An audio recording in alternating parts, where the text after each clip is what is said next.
We are upgrading our Kaleidescape system. Yes, I have sold the Terra 24 terabyte compact server that I used to have, and I am now doubling up my Kaleidescape storage space. There's a 48 terabyte full-size 2U rack with movie server in this box, 800 movies of storage in this thing. We're going to open it up. We're going to install it. We're going to configure it. We're going to connect it to the players, and then we're going to load it up with a massive amount of movies. This is going to be really fun. Having 800 movies is going to harken back to the days where I used to have like a 12 base Synology full of like 12 or 18 terabyte drives, thousands of movies at my fingertips, 800 movies in this case. But man, with 800 movies, we can load it all up. MCU, Bond, all kinds of classic 80s stuff, all the sci-fi series, Harry Potter. Like, we're just going to be able to keep all of this stuff resident, be able to set up all of these awesome collections and everything. So anyway, I'm super excited to be upgrading the storage space for this. And again, I thought it would make for an awesome video to go through the whole process, setup, installation, and everything. So let's take a look at what a 2U Kaleidescape server looks like. And what do we get? So we have some basic instructions here, of course. We'll be able to figure it out as we go. This is, again, the 2U, the larger Kaleidescape server size. I'm going to take this out first and just set it on the floor here. Let's take a look in the box at our accessories. Not a whole lot, of course, with the Terra server. All you really need is power and Ethernet, because it is connecting to the Strato players over your local wired network connection. Pretty big power brick here for the 2U unit. I do wish, at least especially in the 2Us, there was a way to do an integrated power supply.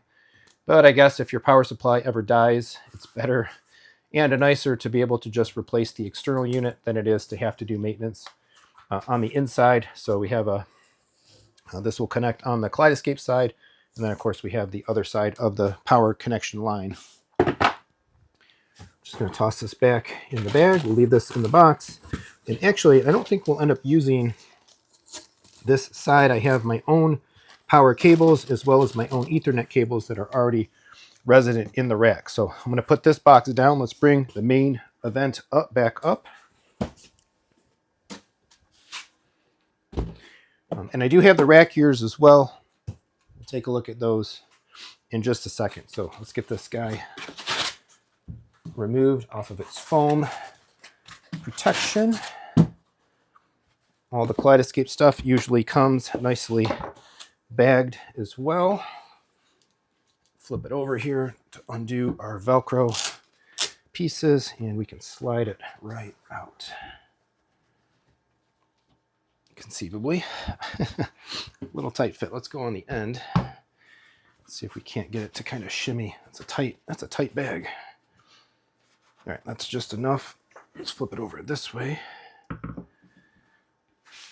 Oh, what an unveiling.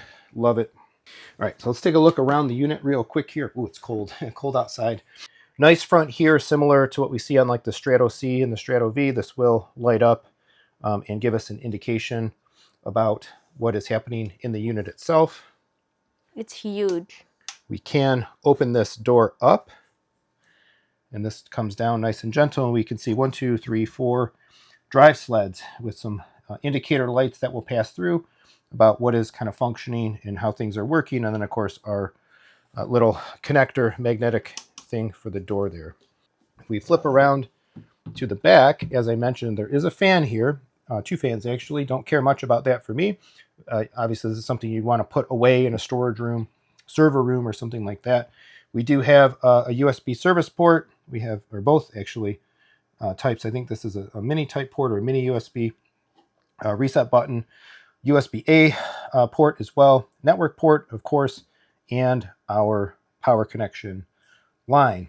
Of course, one of the key elements of having the larger size server and employing the multiple drives in the drive bays, different from the compact models or the mini models, is that this makes this unit field serviceable. So if one of the drives dies, the unit is not gone, and only the content and the operation of the one drive fails out of the system. The other drives will continue to work. It's basically a JBOD type of drive array in there, and that single drive can be replaced and exchanged out, replaced in a field serviceable manner, whereas the other units are more integrated and kind of locked in and not serviceable in the same way. So step 2 here, let's get the rack ears on, because we will be rack mounting this, not setting it on a shelf, but fully rack mounting it in the home theater rack over here.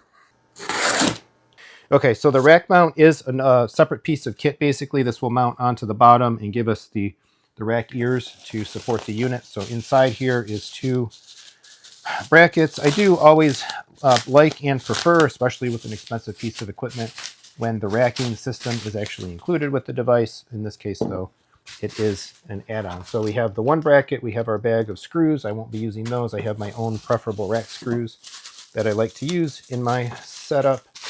And then our bracket that goes onto the other side. The screws for these are usually always already in the Kaleidescape unit itself, so we will basically just have to unscrew them from the bottom and put them, and then screw them back through the holes. So I'm going to flip this over, nice and easy. Paying attention, of course, to which side is the front.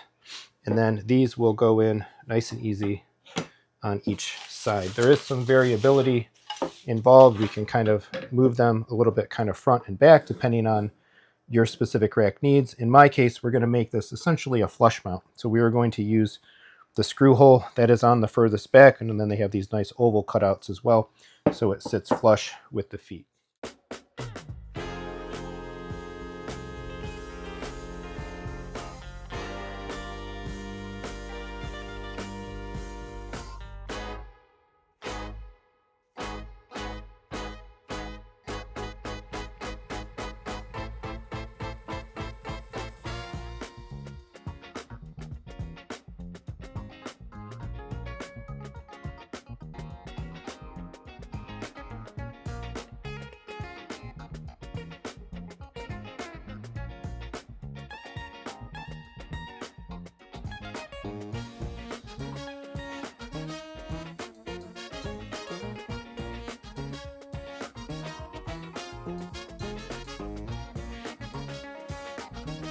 And a quick shot of the server from the back side. There it is, plugged in nice and neat under the shelf. I got this hidden blank faceplate shelf where I keep all the power bricks, all 3 power bricks for the Kaleidescape, both players now and the server, with shorter power cable lengths from the bricks to the outlet strip there. On the left, this is of course running protected behind the Wattbox equipment and also on the UPS, so fully protected. And that's it, 2 things, power and Ethernet. We are online green, powered up, and ready to connect to the players. So Kaleidescape hardware works under the concept of like devices and systems, basically. And my Strato players were prior connected to the prior server, which was a different Kaleidescape system under my account. So I already did a little bit of activation. I didn't show it because there's credentials and logins and stuff. But suffice to say, once the server was online and connected on my local network, if I used my computer, I open a browser, I go to my-kaleidescape.local, it went directly to that Terra movie server. I could see it, I could see details about it. I had a very easy button sitting there waiting for me to basically activate this server as a system in my account. Click it, put in your email address, get the email that will come to you, click the activate button in the email, and then enter personal credentials, name, address, and information, agree to some basic terms, and away we go. The system is activated. Give it a name as well. I just call my system home, and away we go. The server is on and it's ready to go, ready to download movies and serve movies to the players and all of that. Now, my Strato players had to be reset. On the back, there's a little pinhole reset button. Grab a paper clip, hold it for about 5 seconds, and that will kick the players out of their previously bound connection to a prior server, or if they were running in standalone mode and now we wanted to connect them to this server system. Either case, the reset button is the key. And we can see here I'm in the living room. The living room player has already restarted itself essentially, and we need to kind of essentially redo the activation sequence for the player and bind it to this server. I already did the one in the theater. It's the same process. I don't need to show it twice, but in any case, we see here an initial setup page, introduction. Also the opportunity here to set network information. I already have the IP addresses reserved in my network system, so I'm getting the IP addresses that I want. And then as we continue here, we have our basic 3 Kaleidescape setup options. Set up this player as a standalone player. So if I wanted to, I could still run this Strato as a standalone, have my other player connect to the server as a system, a lot of flexibility. If for some reason I wanted to do that, maybe I wanted this one to be portable if I was going to take it somewhere, take it with me on vacation or whatever with some movies on it. But we're not doing that. We want both of these players to be playing off of that big old mega server.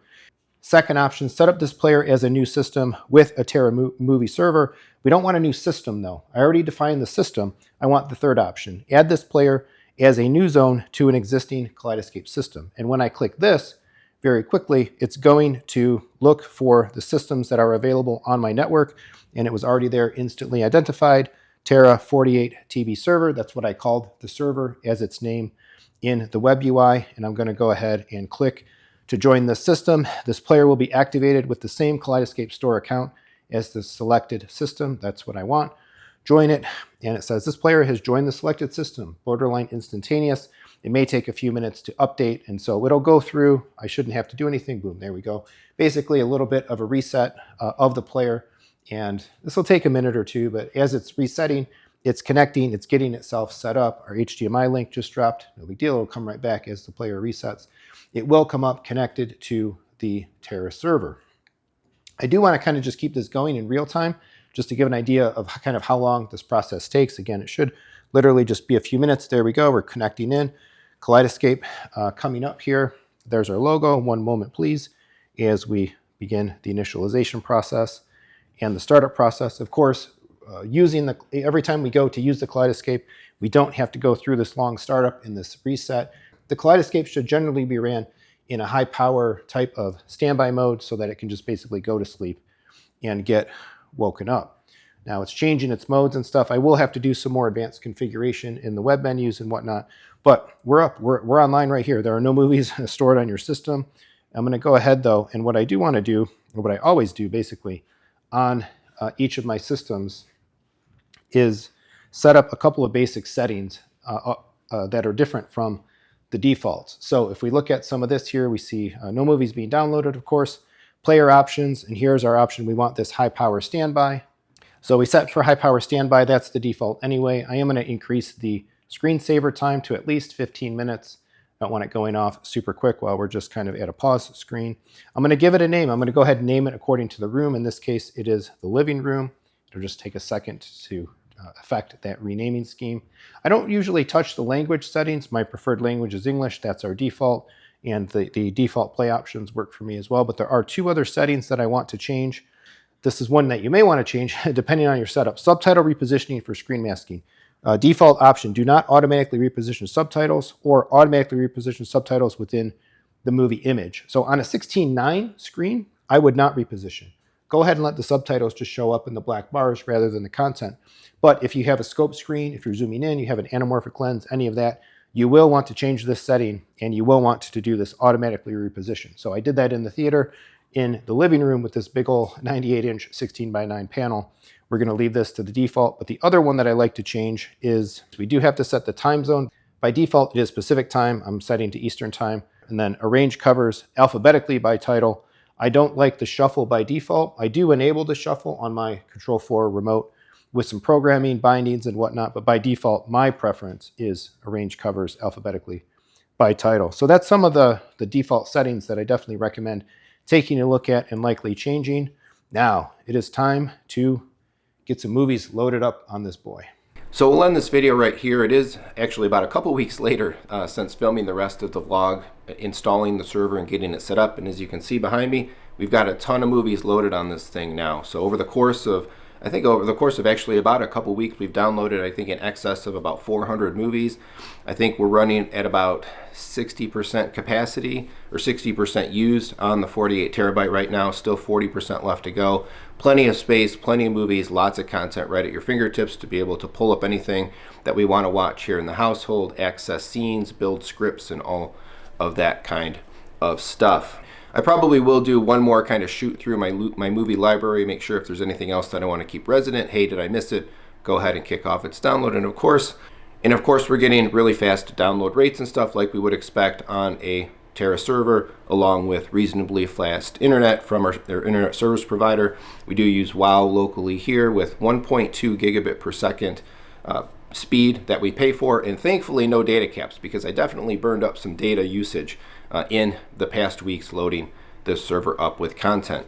So I hope you found this video enjoyable. I hope it gives you an idea about what it means to have a Terra server, add a Terra server to your Kaleidescape system, some of the elements and stuff about setting it up, using it. And of course, the Terra server enables you to do a little bit more in the platform. It enables you to get the awesome movie wall view that you see here animating behind me. It gets you access to the list view as well, the grid list view, where you can kind of filter what you're looking at in nice sortable ways. It also gets you more powerful ability with regards to things like collections and the ability to build larger format scripts and scenes and have them be consistently resident on your system because you have the content always locally available instead of cycling it as you do when you have just a standalone player with a small amount of storage.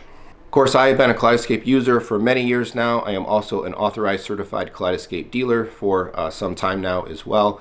I am a reseller, integrator, dealer for all kinds of different audio and video and home theater equipment as well.